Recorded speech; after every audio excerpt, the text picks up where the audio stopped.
স্ত্রীকে ভালো কারা ভালোবাসে না বলেন তো? কমি না মানুষ স্ত্রীর অধিকার দেয় না। আমার দেশে দেখবেন কথায় কথায় বউকে তালাক দেয় দেশের মানুষ, ঠিক কিনা?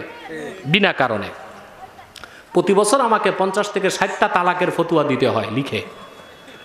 খুব বেশি তালাক হয় আপনার কুমিল্লা অঞ্চলে। তার কারণও আছে একটা, ওই এলাকার কুমিল্লা অঞ্চল না, শুধু বাংলাদেশে এখন এটা বেদি হয়ে গেছে। যেসব স্বামীরাই বিদেশ করে দেশে আসার পর স্ত্রীর সাথে ঝগড়া হয়।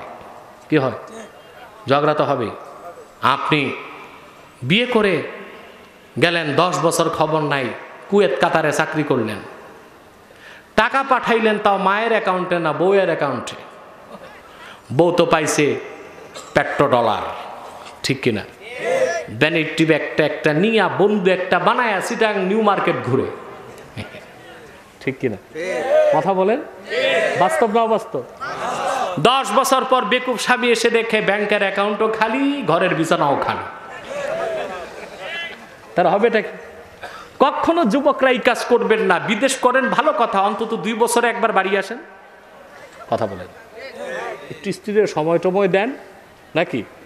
আপনি যে বিয়ে করছেন এটা তো মাটির মানুষ, এটা তো কাঠের মানুষ না। 10 বছর আপনি থাকবেন না, সে ধৈর্য ধরবে, তার দ্বারা অঘটন ঘটতেই পারে, সেজন্য দায় আপনাকেও নিতে হবে, ঠিক কিনা? এক বেকুব আমার কাছে যে কয়, হুজুর আমি একটা লম্বা তালাক দিছি, এটার কোনো সমাধান আছে নাকি? আমি বললাম, লম্বা তালাক তো আমি জীবনে পড়ি নাই। শোনেন, আমি আমার বউকে রাগ করে বলছি, এই তুমি তালাক, তোমার মায় তালাক, তোমার নানিও তালাক। চিন্তা করছে। আমি বললাম, না দান, তুমি শুধু তোমার বউকে তালাক দেওয়ার অথরিটি আছে, মা নানিরে দিতে পারো না, রাগের মাথায় দিস। আবার বাংলাদেশে কিছু এনজিও টাকা খাওয়া মৌলবী আছে, ফতুয়া দেয় রাগের মাথায় তালাক দিলে তালাক হয় না। আচ্ছা বলেন তো, শুনছেন জীবনে টাঙ্গাইলের চমচম, কুমিল্লার রসমালাই আর মুক্তাগাছার মন্ডা খাইয়া হাসতে হাসতে কোনো বেকুব বউ তালাক দিছে না? রাগেই দিছে। কথা বল। এখন যদি রাগে তালাক না হয় তো তালাক বলে কিছু থাকে নাকি? হ্যাঁ, রাগের মাথায় যদি স্বামীর মাথা খারাপ হয়ে যায় তখন তালাক দিলে তালাক হবে না। তখন এটা বলা যাবে না যে রাগে তালাক দিলে তালাক হবে না, বলতে হবে মাথা নষ্ট হলে তালাক দিলে তালাক হবে না। বুঝেন নাই? স্ত্রীর সাথে ভালো আচরণ করবেন, পারবেন না?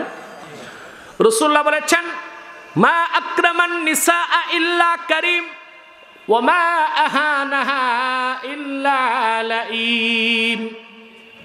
আমার উম্মতের মধ্যে যারা ভদ্র এবং সুশীল চরিত্রবান তারা স্ত্রীকে মর্যাদা দেয়, আর যারা নন্দিত, কমিনা এবং অভদ্র তারা স্ত্রীর সাথে খারাপ আচরণ করে।